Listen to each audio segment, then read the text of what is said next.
우리가 살고 있는 이 지구를 우주에서 보면 아주 푸른빛의 아름다운 별이라고 합니다.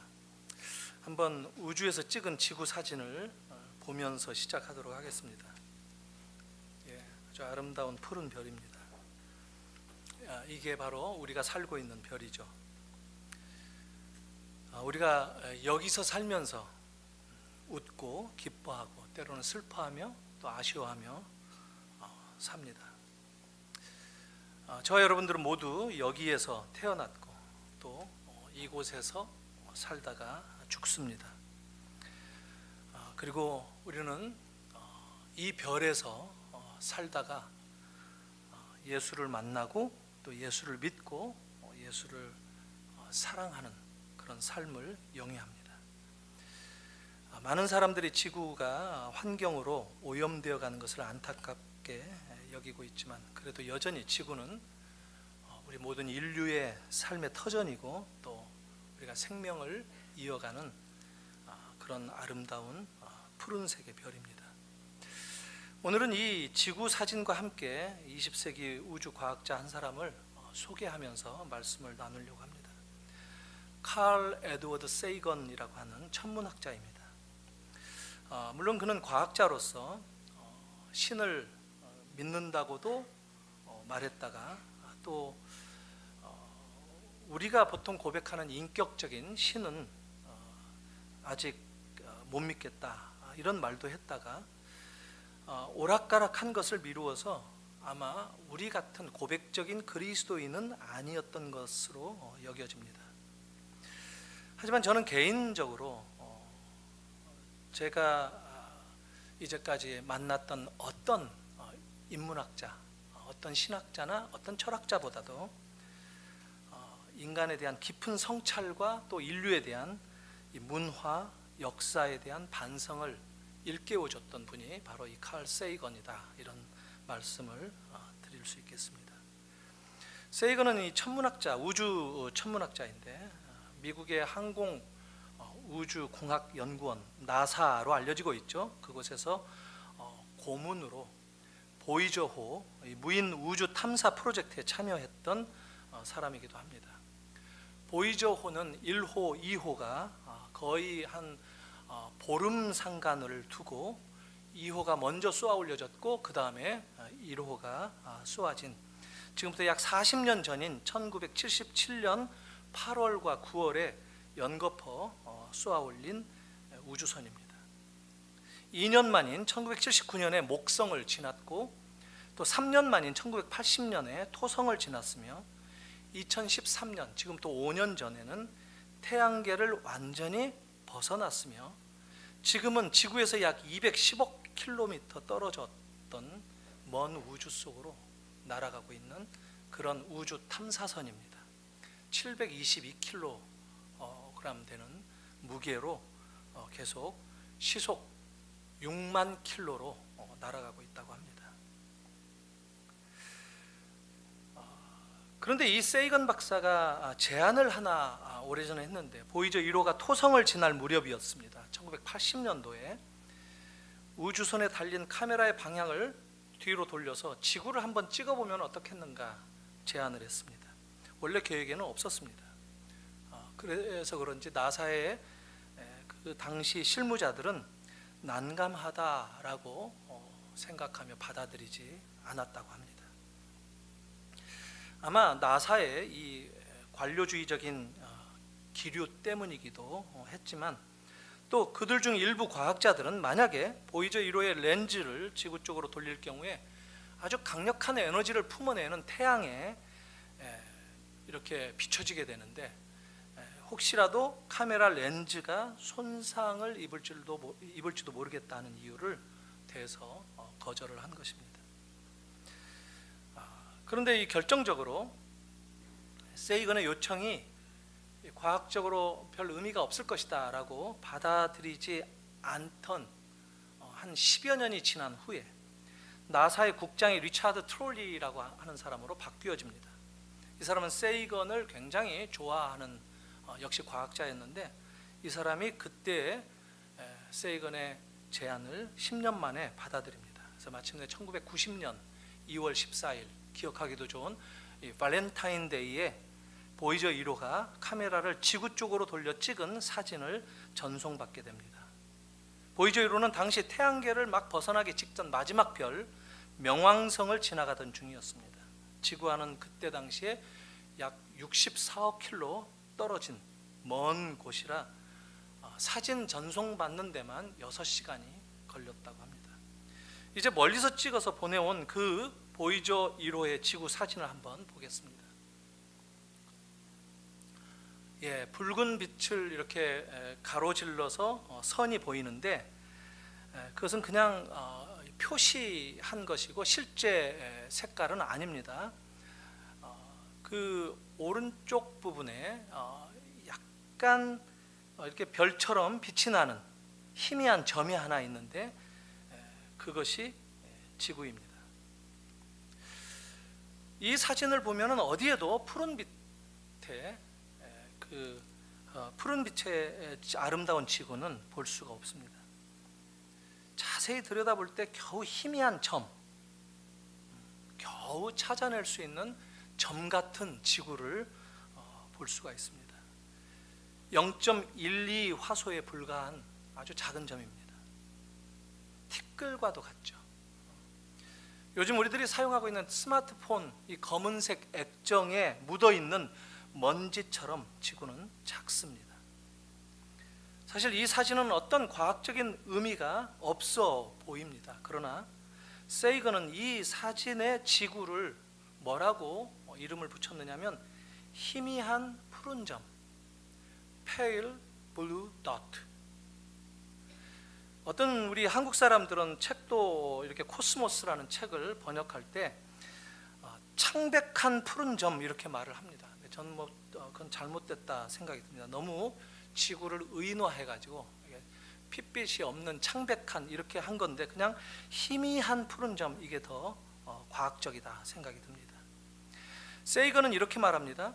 지금까지 지구에 있던 모든 존재는 한 줄기 햇살 속에 흩날리는 먼지들 중 하나의 티끌 위에 살았다. 약간 길지만 제가 그의 글을 그대로 좀 인용을 해보겠습니다. 저 점을 다시 보라. 저게 지구다. 저것이 우리의 고향이다. 바로 우리다. 바로 저 위에서 우리가 사랑하는 모든 사람들, 우리가 이제껏 알고 들어보았을 모든 사람들, 지금까지 존재해온 모든 인류가 삶을 영위했다. 우리의 모든 즐거움과 고통이, 우리가 확신하는 수많은 종교와 이념과 경제 이론들이, 우리 인류의 역사에서 모든 사냥꾼과 약탈자들이, 모든 영웅과 겁쟁이들이, 모든 문명의 창시자와 파괴자들이, 모든 왕과 농부들이, 사랑에 빠진 모든 젊은 연인들이, 모든 어머니와 아버지들이, 희망에 찬 모든 아이들이, 모든 발명가와 탐험가들이, 윤리를 가르쳤던 모든 선생님들이, 모든 부패한 정치가들이, 모든 인기 스타들이, 모든 위대한 지도자들이, 모든 성인과 죄인들이 바로 저곳에서 한 줄기 햇살 속에 흩날리는 먼지들 중 하나의 티끌 위에서 살았다. 저는 사실 지금부터 한참 젊었을 때 그가 쓴 이 코스모스라고 하는 책을 읽으면서 숨이 멎는 느낌을 받았었습니다. 제가 좀 더 그분의 글을 조금만 더 읽어보겠습니다. 지구는 우주라는 거대한 극장의 아주 작은 무대이다.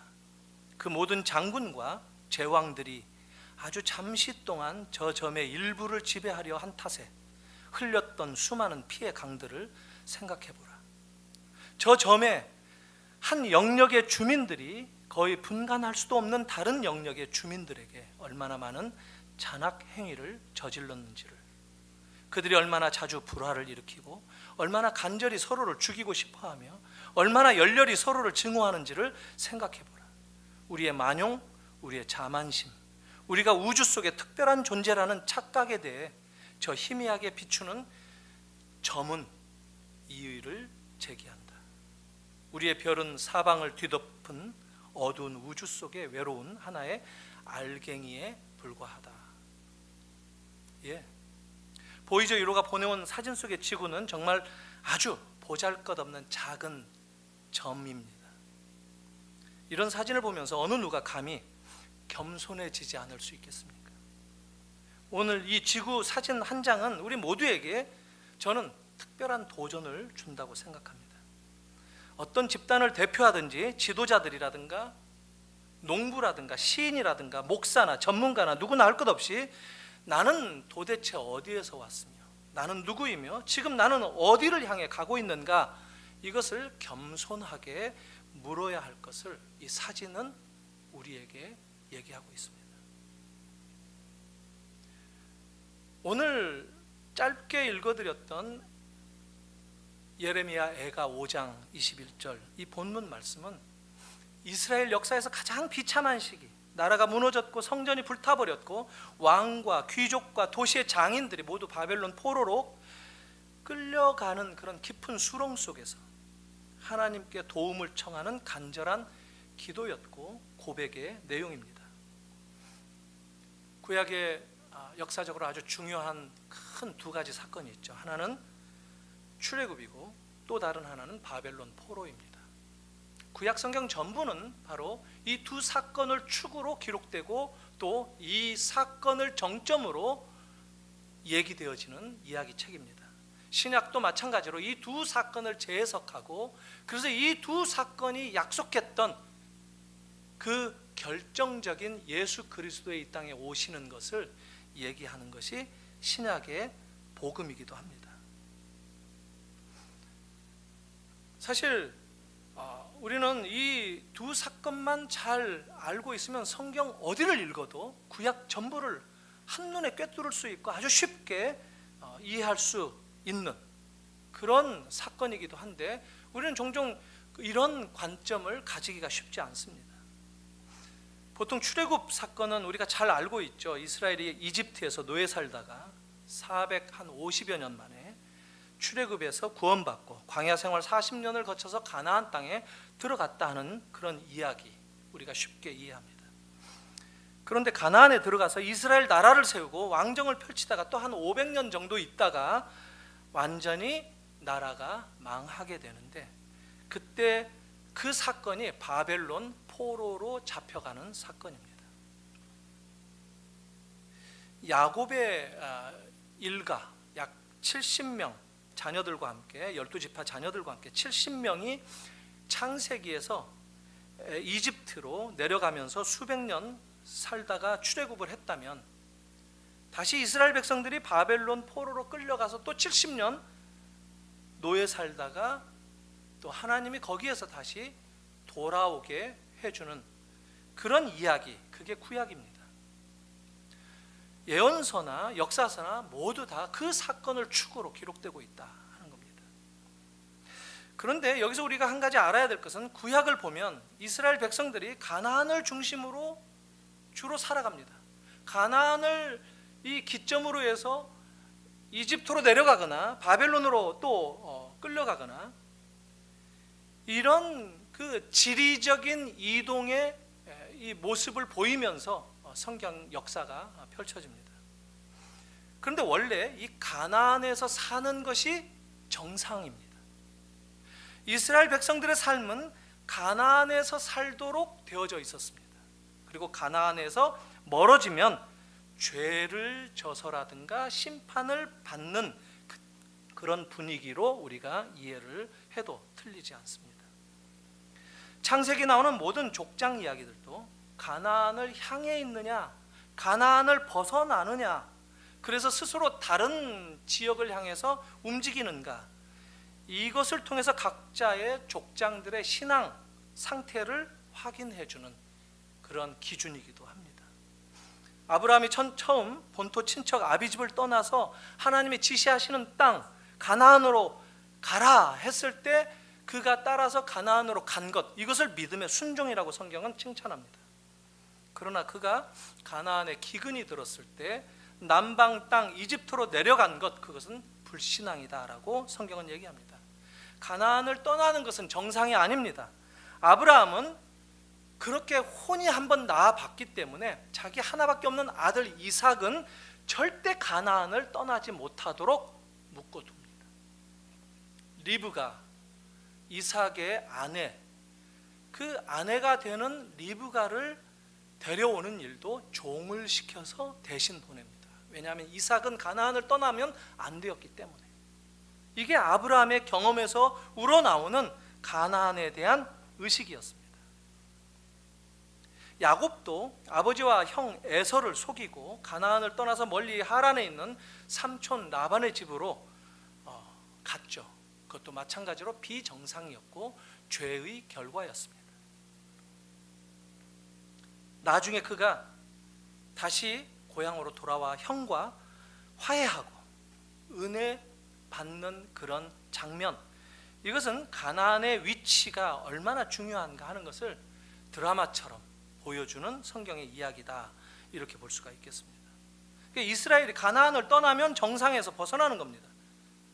가나안을 떠날 때면 항상 이스라엘은 삶이 망가지고 고난과 고통이 휘몰아치는 그런 광야가 되고 말았다라는 것이 성경이 보여주는 이야기입니다. 오늘 본문도 지금 그들이 있는 장소가 가나안 밖으로 쫓겨나는 그런 것을 전제하고 쓰여졌습니다.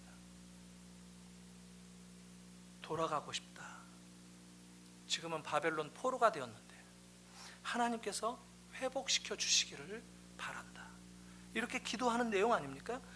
지금 다시 주께로 돌아가고 싶다고, 그래서 다시 새롭게 되고 싶다고, 그래서 다시 옛날처럼 주님을 기뻐하면서 예배하던 그날로 되돌아가겠노라고, 지금 다시 이 시온에서의 기쁨을 회복시켜 달라고, 그렇게 간구한 기도의 내용이 오늘 이 짤막한 본문 내용입니다. 하나님께서 다시 은혜 베푸시고 다시 예루살렘을 회복시켜 주셔서 그들이 제자리로 돌아가서 정상적인 삶을 하게 해달라 하는 그런 이야기입니다. 지금은 그들이 자기들의 죄와 허물로 어려움을 당하고 고생을 하고 있지만 다시 하나님께서 기회를 주신다면 이제 하나님 품을 떠나지 않겠노라, 이렇게 간구하고 매달리는 내용이다 하는 것이죠. 다른 말로 말하면 첫사랑을 회복하고 싶다, 첫사랑으로 돌아가겠다라고 하는 그런 기도였습니다. 이제는 하나님께만 무릎을 꿇겠다, 그분에게만 예배하겠다, 그분만 사랑하겠다, 이런 믿음의 고백을 지금 다시 하고 있다는 거예요. 다시 나를 거룩하게 해주신다면, 다시 나를 주님께 드려줄 수만 있게 기회를 주신다면 내가 그런 삶을 살겠노라, 내가 다시 하나님의 사랑을 기억하고 그렇게 살겠노라, 이런 기도가 오늘 말씀이었습니다. 이것은 오늘 우리들도 마찬가지입니다. 우리의 경험도 이스라엘과 아주 비슷합니다.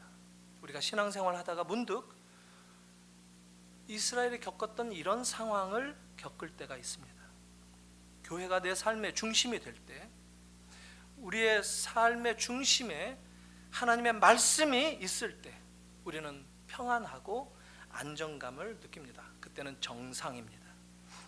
물론 그렇다고 문제가 다 해결되고 문제가 아예 없는 것은 아닙니다. 그럴 때마다 그래도 기도하고 믿음으로 문제를 풀어가면서 하나님께 의지하고 하나님께 맡기면서 두려움을 극복하는 그런 믿음의 정상성을 유지하며 산다 하는 겁니다.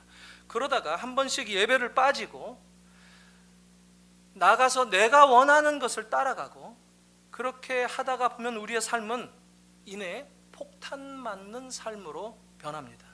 뭘 해도 평안이 없고 좋은 일이 생겨도 마음 한켠에는 비어있고 공허하게 됩니다. 이게 우리들의 신앙생활이죠. 우리의 삶의 자리는 교회를 떠나서 하나님의 품을 떠나서 가나안을 떠나서는 평안이 없습니다. 물고기가 물을 떠나서 살 수 없는 것처럼, 호흡할 수도 없는 것처럼 진정한 안식, 쉼이 보장되지 않습니다. 하나님의 품을 떠난다면 감사도 없고 기쁨도 없고 마음은 더 단단해질 뿐입니다. 그리고 세상이 두렵습니다. 가인의 삶이 그랬죠. 야곱의 삶이 그랬습니다. 제자반에서 저희가 같이 여러 권의 책을 읽고 토론도 하고 하는데, 그 중에 책 한 권이 내가 만든 신이라고 하는 팀 켈러의 책입니다. 거기에 우리가 같이 읽으면서 나눴던 이야기 중에 이런 게 나옵니다. 야곱이 라헬을 사랑해서 7년을 하루같이 노예 생활도 그냥 그 사랑 때문에 지치는 줄 모르고 훌쩍 지나갔다 하는 그런 성경 이야기가 나옵니다. 우리가 야곱의 인생을 잘 알죠. 야곱은 라헬과 사랑에 빠져서 7년을 노예살이 하다가 그 라헬을 아내로 맞이해서 결혼했는데, 다음날 아침에 자기 신부가 라헬이 아니라 그 언니였던 레아였다는 것을 알고 충격에 빠집니다. 이 라반 삼촌에게 사기를 당한 것이죠. 속임을 당한 것이죠. 왜냐하면 이 레아와 라헬, 이 자매가 성경에 어떻게 묘사가 되느냐면, 레아는 눈이 안 좋았고 라헬은 아름다웠다, 이렇게 표현합니다. 눈이 안 좋아서 뭐 안경을 두텁게 꼈다 이런 얘기가 아니겠죠. 눈이 안 좋다라는 얘기는 눈 때문에 아름답지 못했다는 거죠.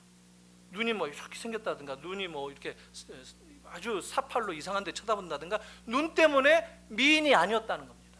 라헬은 아름다웠는데, 성경이 그걸 지금 비교하고 있습니다. 그래서 그 라헬의 한눈에 빠져서 라헬을 얻기 위해서 7년을 노예살이를 했어요. 속임을 받고 레아라는 것을 알고, 근데 라반이, 삼촌이 이렇게 얘기합니다. 뭐 이 전통에 언니가 먼저 혼인해야 마땅하다. 라헬도 줄 테니까 7년을 더 일해라 해가지고 14년 노예를 삽니다. 그런 이야기를 이렇게 하면서 야곱은 끝끝내 라헬을 사랑한다라고 성경은 얘기합니다. 라헬이 더 아름답고 더 매력 있고 더 사랑스러운 그런 대상이었던 것은 분명할 것 같습니다. 그런데 성경은 그 전체 이야기를 뭐라고 얘기하느냐면, 야곱의 우상이 바로 그 라헬이었다라고 합니다.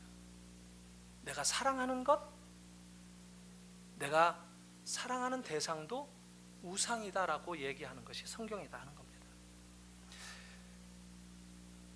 그런데 어떤 면에서 보면 야곱이 경험했던 것 중에 아주 참 우리가 공감할 수 있는 것을 볼 수가 있는데, 라헬인 줄 알았는데 동침하고 자고 나서 아침에 보니까 라헬이 아니라 레아였다 하는 것. 근데 성경은 그 이야기를 야곱이 경험했던 한 번의 경험이 아니라 어쩌면 우리가 이 땅을 살면서 늘 경험하는 그런 것이 아닌가, 이것을 얘기하고 있다는 겁니다. 우리는 때로는 사랑을 쫓고, 때로는 기대하는 것들을 쫓고, 이 세상에서 우리가 원하는 행복을 추구하고 막상 그 꿈을 이루면서 사는데, 이루고 나서 보면 우리가 믿었던 것, 나에게 이런 행복을 줄 수 있을 것이다라고 확신했었던 그 라헬은 온데간데 없어지고 눈을 뜨면 항상 레아였더라. 이 얘기를 성경에 하고 있다는 겁니다. 그래서 야곱은 가나안으로 돌아와야만 했던 것입니다. 비록 환도뼈가 부러지는 아픔을 겪더라도 하나님을 만나서 씨름하고 그가 가나안에 돌아와야만 했던 것입니다. 하나님을 우선하지 않는 모든 인간들이 가지는 보편적인 환멸, 이것이 바로 야곱의 경험이다라고 얘기합니다. 야곱은 라헬만 얻으면 세상 다 얻을 것이다 라고 여겼어요. 그런데 아침에는 항상 레아였더라 하는 겁니다. 이것은 에덴 동산 이후에 인류가 경험해왔던 그런 환멸의 경험과도 같습니다. 우리가 이 세상에서 얻을 수 없는 것을 얻기 위해서 부진한 노력을 감행하지만, 그러나 그 노력의 대가는 정당하게 치루어지는 것이 아니라 우리를 오히려 환멸 속으로, 실망 속으로, 공허 가운데로 몰아넣을 때가 많다 하는 겁니다. 이게 바로 오늘 본문에서 이스라엘이 하나님을 향해 부르짖는 내용이기도 합니다. 우리를 주께로 돌이켜 주십시오. 우리가 주님께로 돌아가겠습니다. 우리를 다시 새롭게 해주셔서 옛날처럼 우리의 삶이 주님의 품에 거하기를 원합니다. 우리는 사실 이 땅을 살면서 하나님을 사랑하는데 최선을 다하지 못합니다. 우리의 신앙으로 세상에서 내 삶을 드러내고 하는 것을 나를 우선시한다는 거예요. 하나님을 고백하고 또 삶으로 하나님을 순종하는데 최선을 다해야 하는데 그것은 대충 하고 세상에서의 내 인생살이, 그리고 세상에서 내가 좋아하는 것, 내가 추구하는 것, 이것이 나를 행복해 줄 것이다라고 믿는 돈을 따라서 열심을 내고 에너지를 쏟고 최선을 다하는 그런 삶을 살면서 신앙생활은 대충 한다. 이것이 성경의 모든 인물들이 공통적으로 보여주고 우리를 향해 고발하는 내용들이다 하는 겁니다. 그리고 사탄은 이렇게 우리들을 유혹합니다. 그리고 이렇게 우리를 넘어뜨리기 위해서 최선을 다합니다. 그런데 우리는 하나님을 붙들고 사탄의 유혹을 이겨내려는데 최선을 다하지 않는다라는 겁니다. 그래서 늘 우리는 넘어진다라는 겁니다. 늘 세상의 포로가 되고 라헬인 줄 알고 사랑했는데 자고 나면 늘 레아였더라. 이것을 경험하는 것, 이게 우리의 한계다라는 겁니다. 사랑하는 성도 여러분, 우리는 그렇게 위대한 존재가 아닙니다. 아까 지구사진에서 볼 수 있었던 대로 우리는 티끌과 같은 존재입니다. 먼지와 같은 존재입니다. 감히 누가 겸손하지 않을 수 있겠습니까? 지구조차도 먼지같이 작은 알갱이인데 하물며 우리의 인생은 얼마나 위대한 점, 헛수고를 우리들이 한다라고 성경은 우리를 기다리면서 하는 얘기입니다. 이걸 인식해야 돼요. 나는 별 볼 일 없다. 나는 정말 먼지 같다. 이걸 인식하고 이걸 뼈저리게 인정하고 거기에서 출발하는 것이 그리스도인입니다. 거기에서 이제 때가 되었고 이제 주님의 품 안에서 이제 주님과 더불어서 내 삶이 펼쳐진다라는 것을 확인하는 것, 이게 그리스도인입니다. 나는 티끌과 같이 작은 존재다라는 것을 깨닫고 인정하고 겸손해져서 이제 믿음으로 주님을 순종하고 주님을 사랑하고 주님 품으로 다시 돌아가겠습니다. 이런 고백이 오늘 말씀이었습니다. 우리는 이 땅을 살면서 내가 결정하고 내가 주장하고 내가 만든 것, 이것을 쫓아 살아갑니다. 그러나 하나님의 말씀을 들으라고 합니다. 복음을 깨우치라고 합니다.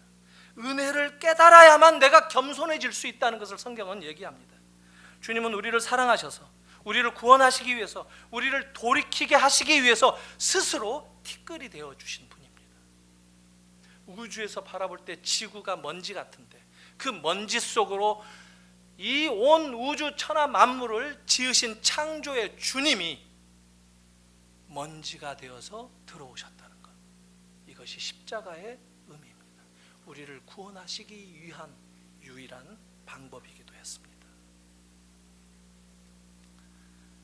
하늘에서 보면 얼마나 먼지같이 작아 보입니까?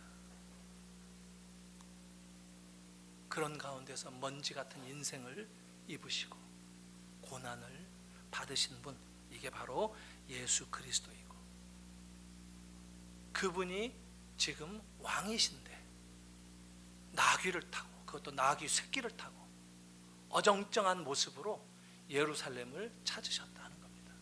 세상이 기대하는 그런 자고 나면 레아가 되는 그런 왕이 아니라 하늘에서 보내신 왕이다라고 하는 것을 인간의 언어로 만들어 보니까 나귀 새끼를 탄 왕이더라, 이렇게 나오는 것입니다. 그러나 고백하는 찬양의 내용은 호산나 아닙니까? 호산나. 그게 구약에서 내내 약속한 메시아에 대해서만 붙여지는 칭호, 찬양, 그것을 예수 그리스도에게 붙여주셨다 하는 겁니다. 사실 이스라엘 백성들은 그때 예수님 시대에 포로에서 돌아온 지 이미 500년이나 됐습니다. 자기들은 이제 바벨론 포로 더 이상 아니다 라고 얘기합니다. 율법의 의의를 주장하고 여전히 하나님과 맞서서 하나님을 회방하면서도 그들은 하나님을 잘 믿는다고 생각하고 하나님의 아들을 거절합니다. 그들이 원하는 이 세상에서의 우상 때문에 진짜 하나님이 내쳐지는 그 사건이 십자가 사건이다라는 겁니다. 사랑하는 성도 여러분, 예수 그리스도로부터 우리가 겸손함을 배우는 그 계절이 되기를 바랍니다. 과학도 발전되면 물론 어떤 사람들은 핵무기를 만들어서 인류를 파괴하는 방향으로 나아가는 것이 역사가 보여주는 사실이지만 칼 세이건처럼 그의 말들이 확인해 주듯이 과학도 얼마든지 인류를 섬길 수 있다. 얼마든지 인류를 위해서 헌신하고 인류에게 새로운 통찰을 제시하며 인류에게 얼마든지 방향잡이가 되어줄 수 있다는 것을 보여줍니다. 우리는 지극히 작은 존재에 지나지 않다라는 것을 일깨워줄 때 그게 가능하다는 겁니다. 우리 인생들은 그렇게 허세 부릴 입장이 아닙니다. 이런 말씀 들으면 마땅히 무릎 꿇고 돌아와야 됩니다. 주님, 제가 지금 주께 돌아가겠습니다. 주님 다시 주님의 품에 거하겠습니다. 주님 다시 저를 새롭게 해주시기를 바랍니다. 다시 옛날의 그 첫사랑을 회복해서 주님만을 섬기겠노라고, 주님만을 사랑하겠노라고, 주님께만 내 인생을 드리겠노라고 다짐했던 그런 자리로 돌아가야 된다는 거예요. 겸손하라고 얘기합니다. 저희 교회가 나름대로, 솔직히 제가 요즘 보면 정관도 참 애써서 만들었는데 다 담지도 못하고 그 정관도 어떨 때는 굉장히 형식적이다 이런 생각도 들고 그래요. 한번 만들어 놓으면 그냥 그대로 그냥 화석처럼 굳어지게 만들어 놓을 게 아니라 정말 우리들의 신앙이 거기 속에 반영이 되는가 얘기를 해야 돼요. 우리 교회가 나름대로 민주적인 제도를 교회 속에서 좀 뿌리를 내리자 이렇게 얘기합니다. 근데 또 보면 교회가 민주적으로 가면 뭐하나 하는 생각이 들어요. 따지기만 하고 이상해져 가고 있어요. 거칠어지기만 하고 순종은 안 하고 주님께 돌아가겠다고 돌이키겠다고 말씀을 붙들고 말씀 앞에서 나를 내려놓고 이것은 없어지고, 그건 우리가 생각해 봐야 됩니다. 하나님의 말씀만이 영원합니다. 하나님이 보실 때 기쁜, 하나님이 기뻐하시는 그런 민주적인 교회가 되어야 되는 겁니다. 내 생각대로 되는 것이 아니라 하나님의 말씀을 붙잡고 우리가 주님 앞에 티끌과 같은 존재라는 것을 인정하는 겸손함이 묻어있는 그런 민주적인 교회가 되어야지 하나님이 기뻐하시지 않겠습니까? 사랑하는 성도 여러분, 오늘 이것을 회복했으면 좋겠습니다. 여러분의 삶이 가나안에서의 삶이 되시기를 바랍니다. 가나안을 떠나지 마십시오. 이 가나안은 지리적인 가나안을 뛰어넘는 이해를 해야 됩니다. 주님의 품, 주님의 말씀, 내 마음의 평안.